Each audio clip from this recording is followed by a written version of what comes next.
અમારી પાસે ઇન્ડિયામાં 35 જેવા ટેકનિશિયન છે. બીજું અમારી પાસે સર્વિસ સેટઅપ માટે તમે ગમે ત્યારે અમારા સર્વિસ સેન્ટરમાં કોલ કરો, તમારી કમ્પ્લેન રજીસ્ટર થઈ જશે અને તમને અડધી કલાકમાં કે કલાકમાં રિપ્લાય મળી જાય.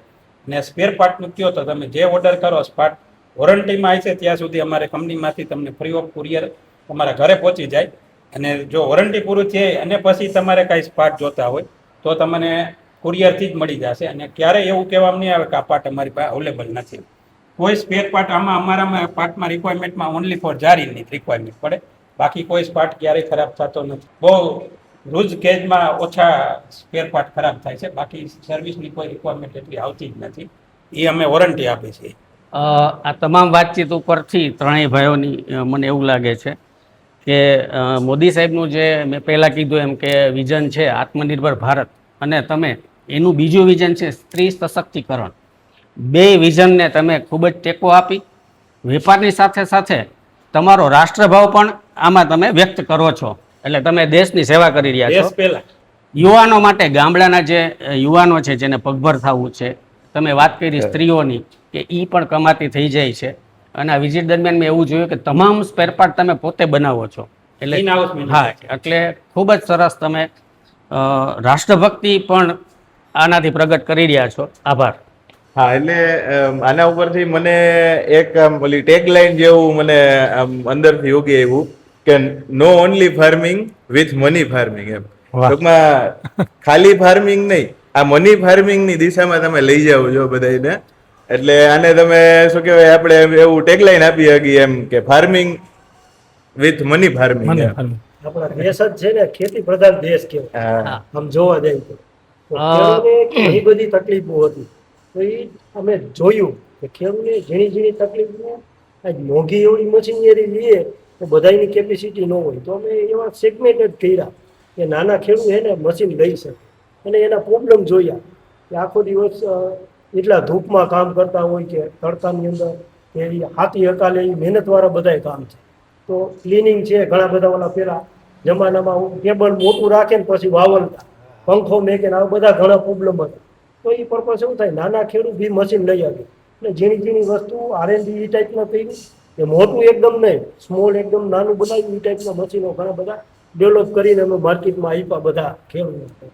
અને અમારા શૈલેષભાઈ છે ને એ આ જે કાંઈ મશીનરી રહી ને ટોટલી એનો 100% R&D કરી સક્સેસફુલ કરીને ખેડૂતના ખેતરમાં કેવી રીતની હાલ છે ને ખેડૂતને કેમ મજા આવશે ને એવા મશીન બધા જો બનાવ્યું હોય ને તમારા શૈલેષભાઈ.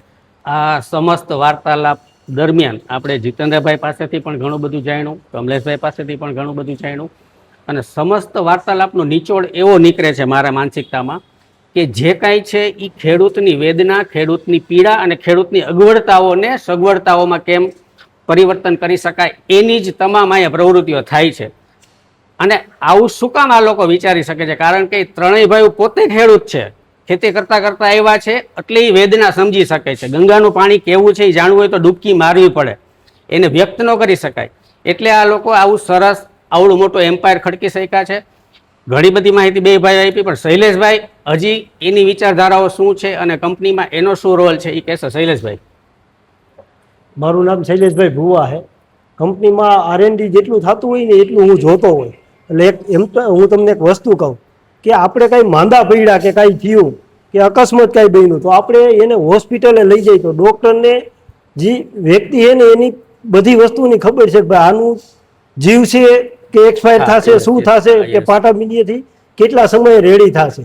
પણ એ ડર બીજાને જે માણસ ડૉક્ટર નથી જાણતા એ લેવલે, તો એને કેમ ખબર? તો એવી જ વસ્તુ રહીને એ R&D છે. તમે જે પ્રશ્ન પૂછ્યો ને કે ભાઈ કેવી ફિલ્ડ રહે, ફિલ્ડ R&D એટલે કેવું છે, ઘણું બધું વસ્તુ ટફ છે. આપણે જે વિચાર્યું ને એવું કંઈક ન થાય અને કંઈક અલગ આવે એટલે એને પાછું એને ફરીથી એને રિવાઇઝ કરવું પડે કે ભાઈ આ રીતના નહીં, આ રીતના કરી. અને અમારી પાસે એવા સોફ્ટવેર બી છે કે એની અંદર જોઈ ચેક કરી અને સિન્ક્રોનેટ કરીને અમે ચેક કરીને R&D કરતા હોય. એટલે આ બધું કેવું R&D એક ટફ છે વસ્તુ. બરોબર. પ્રયત્નો કરતા રહેવાના રોજને રોજ. એટલે કાંઈક આપણું જે સોલ્યુશન છે ને આપણે અચીવમેન્ટ ધાર્યું હોય એ આપણને અચીવમેન્ટ થઈ શકે, પણ હારી નહીં જવાનું, એને રોજના માટે પ્રયત્ન કરવાના.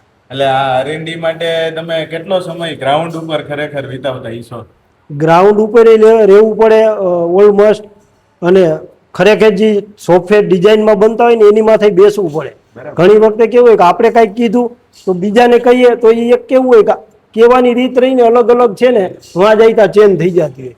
અને જે માણસને મગજમાં વિચારો આવે ને એ જ પોતે કરે ને તો એ 100% એનું ઉત્પાદન એનું મળી શકે એમાંથી, બાકી એને તરત ના મળી શકે. હા, બાકી ટ્રાયું મારવી પડે. આખું R&D નું પર્પઝથી આપણે બનાવ્યું હોય ને તો એ બન્યા પછી એને ખરેખર ડીપમાં જોવું પડે કે આપણે જે વિચાર્યું હતું આપણા મગજમાં આવ્યું એ એકચ્યુઅલી થયું કે નહીં. ના થયું હોય તો એ આપણે એમાં ચેન્જ કરી શકીએ, અને કર્યા પછી જ ખબર પડે મોસ્ટ ઓફ. આમ ખરેખર R&D કર્યા પછી માર્કેટમાં આમ સક્સેસફુલી મશીન હાલતું હોય એ જોઈને કેવી મજા આવે. પછી ફીલ થાય, કંઈક અલગ ફીલ થાય. એ તો કેવું મનમાં વિચાર્યું હોય ને એ જો અચીવમેન્ટ થઈ જાય તો આ એના જેવું. કેમ કે કંઈક આપણે માનતા રાખી હોય અને જો એ આપણને થઈ જાય તો કેમ માનતા ચડાવવા જાય છે, હજારો માણસને લઈને જાય છે તો એની ઘોડે ફીલ થાય એમ. અત્યારે કંઈક તમે નાના ખેડૂતો માટે કંઈક નાના હલર બનાવ્યા છે હા. કે જેને ટૂંકી જમીન છે અને થ્રેસરની વાટે રહેવું ન પડે, તો એના માટે થઈને અને પોતે જ પોતાનું જે કાંઈ ઉત્પાદન છે એ હલર દ્વારા હા, નીકળી જાય. કાઢી હા જી, શકે એવા સ્મોલ, કંઈક. હા સ્મોલ મશીન છે આવ કે એ હાઈકે જવાના મેન્યુઅલ, આપણે નીચે હાલવાનું પણ મશીન હાલ્યું જાય એટલે પૂરા વરાઈને એને સાઈડમાં પડી જાય હોય. બરાબર. અને એમનો પડે. બે ટાઈપના મશીન છે અલગ અલગ type. કલર છે ને અમે હા. અમારી વાડીએ એનો ઉપયોગ કરી. Cutter machine. કટર મશીન, હા, ટૂંકમાં વાઢવાના મશીનો આવે બધા. આજ કેવું છે કે ખેડૂત હોય તો 10 વીઘા જમીન છે, તો 10 વીઘામાં જો ઘઉં વાવશે ને કાંઈક પણ નુકસાન થાય, એવું વરસાદ થાય, ફેલ પાક જાય, એટલે 10 વીઘામાં ચણા 2 વીઘાના વાવે, 2 વીઘાના ઘઉં હોય, 2 વીઘાના જીરું, 2 વીઘાની મકાઈ, 2 વીઘાના મગ, આવી રીતનું વાવ્યું હોય. બધું 2 વીઘાનું હોય તો હાર્વેસ્ટર વાળો, થ્રેસર વાળો કોઈ આવશે નહીં. એના હાટુથી શું કર્યું, 2 વીઘાનું એને વાઢવાના મશીન અને એને હલરમાં કાઢવા માટેના હલર મશીન એવા મિની બનાવ્યા કે એને વાડીએ રાખી દઈએ ને એના બજેટમાં થઈ શકે. આવા નાના નાના મશીન કર્યા કે ખેડૂતને 10 વીઘાનું હોય ને જમીન તો ક્યારેય એને કોઈની ઉપરવાળાની, થ્રેસરવાળાની રાહ ન જોવી પડે. અને હવે સમજી જમીનો બધાય પાસે શું થાય, હવે નાની જ થતી ગઈ. હા. પેલા વર્ષો પેલા હતી બધાય પાસે 50 વીઘા 100 વીઘા. હવે એ બધી 10 વીઘા 15 વીઘા જમીન રહેવાની. તો એની અંદર શું થાય, જેને ખેતી કરવી હોય તો 15 વીઘામાં હું એમ કહું છું કે પર મંથ એને લાખ રૂપિયા આરામથી આવે એવી રીતની આવક કરવી પડે. તો એ આ બધા નાના મોટા મશીનો હોય ને એ અમુક લેવલે ભલે એકારે ના વસાવે પણ સ્ટેપ બાય સ્ટેપ વસાવે ને તો કોઈની જરૂર ના પડે. એનાથી શું થાય, એનું આખો પરિવાર એમાં ને એમાં ફસવાઈ લે અને કામ ચાલે એમ બધાય. મારો ખાસ પ્રશ્ન એ જ હતો કે આ જે તમને બધું બનાવવાનું મોટિવેશન, ઈ જે ખેડૂત ખરેખર, અને તમે ભોગવું છે જે તે સમયે આ બધા પ્રશ્નો જે નાના નાના છે એને જોઈને તમે આજે અહીંયા પહોંચ્યા છો, બરાબર? તો ઈ જે મોટિવેશન છે એ રોજે રોજ રોજિંદા જીવનમાં તમે ક્યાંથી લ્યો છો? અમે, મારો હે ને 80માં જન્મ છે. 80ના જન્મ પછી અમુક સમય લગી આપણને કહેવાય કે બાળક હોય એટલે બીજી ખબર ન હોય, પણ અમારા ફાધર મધર એ બધા વાડીએ જતા ને ભેગા અમે જતા, ભાત દેવા જતા, અહીંયા જઈને કામ કરાવતા. એટલે એ બધું અટાણ લગી જોયું ને, એટલે ખેડૂતની એટલી પીડા હતી ને કે આપણાથી સહન ન થાય. એના હિસાબે એને કીધું આપણે આપણા દેશ, એક તો 80% દેશ આપણો ખેતી પ્રધાન છે, તો એ દેશ આધાતે આપણે કાંઈક આપણે બનાવીએ. આપણા ખેડૂત એટલા દુઃખી થાય છે, અને સૌરાષ્ટ્ર આપણું એક તો પાણી નહીં, અને એમાં એટલું દુઃખી છે ને કે ભાઈ પરસેવો વરે, એટલું ટૂંકમાં ગ્રીનરી નથી આપણે. તો એ લેવલે કીધું એક મશીન એવા બનાવીએ એટલે ખેડૂતની પ્રી જે પોઝિશન હતી ને એને સમજીને અમે આ એક લેવલે બનાવ્યા મશીન બધા. અને અમારું જે તમે કહો ને વિઝન, ખેડૂત સિવાય જે લોકો બિઝનેસ કરે છે, આટલાનો બિઝનેસ કરતા હોય તો એમાં પહેલા ટેકનોલોજી પથ્થરવાળી હતી. એમાં અમે double chamber technology, patented technology છે કે ઓછા પાવરે વધુ ઉત્પાદન આવે પ્રોડક્ટનું. એટલે ઘઉં એને નાખ્યા તો અમારી જ મશીનમાં 1 કલાકમાં જે નાનું 3 SP નું 30 કિલો કાઢતું હોય તો બીજી કંપનીમાં એટલો જ પાવર લઈને 20 કિલો કાઢે. એટલે અમે એ ટેકનોલોજી પાવર સેવિંગ ઉપર કામ કર્યું, સાથે લોકોની પીડા, એટલે કે એક ટાઈમમાં ફાઇન પાવડર બને એવી ટેકનોલોજી પણ સાથે લેવાય. એટલે અમે ઓલ ઓવર બધા સેગમેન્ટમાં કામ કરીએ છીએ, ખાલી ખેડૂત માટે નહીં. કોઈ પણ બિઝનેસ મોટો હાઈએસ્ટ કરતો હોય કે ભાઈ એ આટા પ્લાન્ટ એની પાસે હોય તો આટા પ્લાન્ટમાં લેટેસ્ટ ટેકનોલોજી લેવાય. એક બટનથી આખો પ્લાન્ટ ઓપરેટ થાય, ઓછા લેબર કોસ્ટ લાગે, ઓછો પાવર જોઈ, ઓછી જગ્યામાં થાય. એ બધા સેગમેન્ટ ઉપર કામ કરી છે, ઓનલી ફોર ખેડૂત માટે નહીં. આખા સેગમેન્ટ મસાલામાં તો મસાલા સાથે એક ફેરામાં ફાઇન પાવડર હળદર ન થાય, એ લેવલની ટેકનોલોજી ઉપર કામ કરી છે. અમારું મેઇન સેગમેન્ટ છે આટા પ્લાન્ટ બનાવવાનું, મસાલા બનાવવાનું, દાળ mill, rice mill, all type of grinding. એટલે કોઈ પણ વસ્તુનો પાવડર બનાવવા માટેનો મેઇન અમારું વિઝન છે કે કોઈ પણ ઇન્ડિયામાં લેટેસ્ટમાં લેટેસ્ટ નંબર 1 કંપની એમ કે આ લેવલનું કોઈ અમારે જેવું વિચારી ન શકે ને એ લેવલે લઈ જવાનું. અમારું 2035 સુધીમાં એવું વિઝન છે કે ઇન્ડિયાની નંબર ટોપ કંપનીમાં ઇન્ડિયામાં જે બહારથી મશીન આવે છે ઇમ્પોર્ટ થાય છે એ અમે એક્સપોર્ટે કરશું અને ઇન્ડિયામાં અમારા જેવું કોઈ ગ્રાઇન્ડિંગ સોલ્યુશન નહીં આપી શકે. એ અમારું 2035 સુધીનું વિઝન છે અને 1500 કરોડની કંપની બનાવવાની. ખૂબ સરસ. આ તમામ વાતચીત ઉપરથી આજે ઘણી બધી રસપ્રદ માહિતીઓ મેળવી અને ઘણા બધા લોકો સુધી આ માહિતી પહોંચે એટલે અમારા ઇમ્પ્લિમેન્ટર ગ્રુપનું ગૌરવ કહેવાય, વેરાવળ સાપરનું ગૌરવ કહેવાય અને આ સેગમેન્ટમાં જે લોકો મશીન બનાવે છે એનું પણ ગૌરવ કહેવાય. એવા ત્રણેય અમે ભુવા બંધુઓ પાસેથી આજે ઘણી બધી માહિતી મેળવી. ખૂબ ખૂબ આભાર. પહેલી વાત હું કહી દઉં, મને આના ઉપરથી એક રૂઢિપ્રયોગ યાદ આવ્યો કે ઓલું કહેવાય ને કે વળવાવ ગાડા પાછા વાળે. એટલે આ શહેરીકરણ જી બહુ ઝડપથી થઈ રહ્યું છે. એની બદલે તમારા બધા આટલી બધી વસ્તુઓ જોઈને આ મહેનત જોઈને મને એવું દેખાય છે કે હવે ગામડાઓનું વિકાસીકરણ થશે નહીં કે શહેરીકરણ. અને યુવાનો ખરેખર આ બાબતે જો આગળ વધશે તો ગામડાઓ અત્યારે ગામડા શહેર કરતા આગળ નીકળી જાય એ 100% દેખાય એમાં. અને ગામડામાં દીકરી નથી દેતા એ પ્રશ્ન લગભગ સોલ્વ થઈ જાય આનાથી. થઈ જ જાય, એ તો પાકું છે.